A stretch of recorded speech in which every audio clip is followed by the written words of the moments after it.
اللہ کے دیے ہوئے مال میں سے اللہ کے راستے میں خرچ کرنے کا اللہ تعالیٰ نے حکم دیا ہے۔ مال بھی اللہ کا ہے اور راستے بھی خدا کے خرچ کرنا ہے۔ تو اللہ تعالیٰ نے پھر اس کے ساتھ فوائد بھی ذکر کیے ہیں۔ فرمایا اعوذ باللہ من الشیطان الرجیم بسم اللہ الرحمن الرحیم خذ من اموالہم صدقۃ۔ پیغمبر صلی اللہ علیہ وسلم اپنے صحابہ کے مالوں میں سے صدقہ لیجئے، کھانے کے لیے نہیں، مطلب اللہ کے راستے کے لیے جن کے پاس زکوٰۃ یا زائد صدقات ہیں وہ لیں اور ان کو مستحقین کے لیے جو ہے تقسیم کرنا ہے۔ تو فائدہ کیا ہوگا؟ تطہرہم، تو اس صدقے کے ذریعے یا یہ صدقہ جو ہے ان کو گناہوں سے پاک کرنا۔ تو انسان اگر اللہ کے راستے میں صدقہ دیتا ہے یا اپنی زکوٰۃ جو ہے وہ اللہ کے راستے میں دیتا ہے تو یہ انسان کے گناہوں کی پاکیزگی کا ذریعہ ہے۔ سبحان اللہ، عجیب بات ہے۔ اللہ تعالیٰ کا دیا وہ مال ہے، اس میں ایک کافی مقدار ہے، اس مقدار میں سے سال کے بعد آپ نے دینا ہے تو وہ یہ نہیں کہ چلا گیا، نہیں، بالکل نہیں، وہ بہت کچھ کرنے والا ہے، اس سے بہتر ہے جو آپ کے پاس رہ گیا ہے۔ سبحان اللہ۔ تطہرہم وتزکیہم، آپ وہ صدقہ ان کو پاک بھی کرے گا اور وہ صدقہ ان کو صاف بھی کرے گا، یعنی پاک صاف کر کے رکھ دے گا، یا پھر آپ اس صدقے کے ذریعے ان کی پاکیزگی اور ستھرائی کا ذریعہ بن جائیں گے۔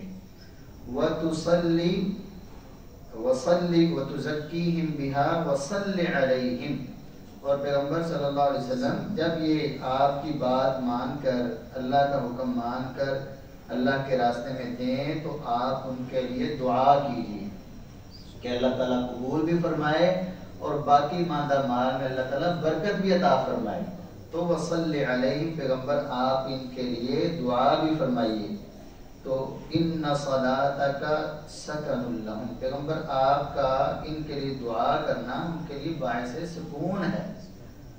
تو اللہ کے راستے میں خرچ کرنے کے حوالے سے ہمیشہ انسان ہونے کے ناطے ذہن میں یہ بات آتی ہے کہ یہ اتنے پیسے چلے گئے، اتنے پیسے چلے گئے۔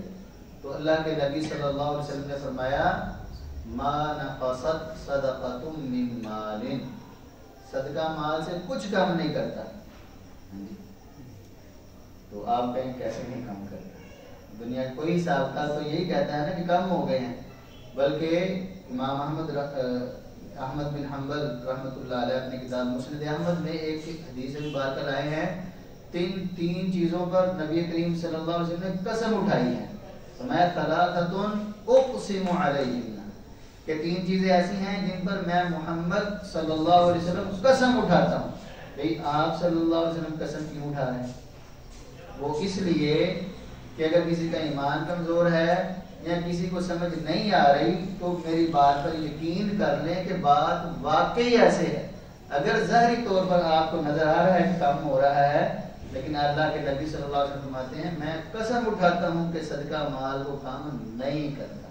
تو لوگوں نے اللہ تعالیٰ کے راستے میں خرچ کرنے کی کچھ فیصدیں مقرر کی ہوئی ہیں اور وہ اس کا عملی تجربہ دنیا میں دیکھتے ہیں، لیکن اگر دنیا میں اس کا نہ بھی ملے، بعض لوگ نا صرف دنیا میں بڑھوتری کے لیے اللہ کے راستے میں خرچ کرتے ہیں، یہ ٹھیک نہیں ہے۔ اللہ کی رضا کے لیے، آخرت کے فائدے کے لیے، قبولیت کے لیے خرچ، وہ تو پھر دنیا داری کے لیے ہو گیا نا۔ ہاں اس کے دنیاوی فوائد اپنی جگہ پر موجود ہیں، تجربات بھی موجود ہیں، لیکن بعض لوگوں کا مقصد اللہ کی رضا یا آخرت کا ثواب نہیں، بلکہ ادھر میں دوں گا نا تو میرا بڑھتا جائے گا۔ یہ دنیا کا صرف سسٹم ذہن میں رکھنا یہ ٹھیک بات نہیں ہے۔ تو اللہ کے نبی صلی اللہ علیہ وسلم نے ہمیں اس حوالے سے ترغیب دلائی ہے، اور اسپیشل آپ نے فرمایا کہ جب صبح اذا اصبح ابن آدم، جب آدم کے بیٹے صبح کرتے ہیں نا تو آسمان سے 2 فرشتے نازل ہوتے ہیں. ہاں جی. ما من یوم یصبح العباد فیہ الا وملکان ینزلان فیقول احدہما، تو 2 فرشتے آتے ہیں، ان میں سے ایک کہتا ہے اللہم اعط منفقا خلفا، اے اللہ جو تیرے راستے میں خرچ کرتا ہے نا، اے اللہ اس کو مزید اس کی جگہ پر عطا فرما. وَأَعْطِ مُمْسِكًا تَلَفًا، جو اس کو ایسے بچا کے رکھتا ہے نا، اللہ اس کے مال کو تلف کر دے. اور قرآن مجید میں وَمَا أَنفَقْتُم مِّن شَيْءٍ فَهُوَ يُخْلِفُهُ، جو بھی تم اللہ کے راستے میں خرچ کرتے ہو اللہ اس کا بڑا نعم البدل عطا کرتے ہیں. تو اللہ کے راستے میں خرچ کرنا جہاں انسان کے لیے بہت مشکلات سے آسانیوں کا باعث بنتا ہے، جہاں انسان کی اللہ تعالیٰ کے ہاں بہت بڑے اجر و ثواب کا باعث بنتا ہے، اس کے حوالے سے بہت ساری احادیث اور آیات ہیں، وہاں انسان کے گناہوں کی پاکیزگی کا بھی سبب بنتا ہے اور دنیا میں برکت کا بھی سبب بنتا ہے.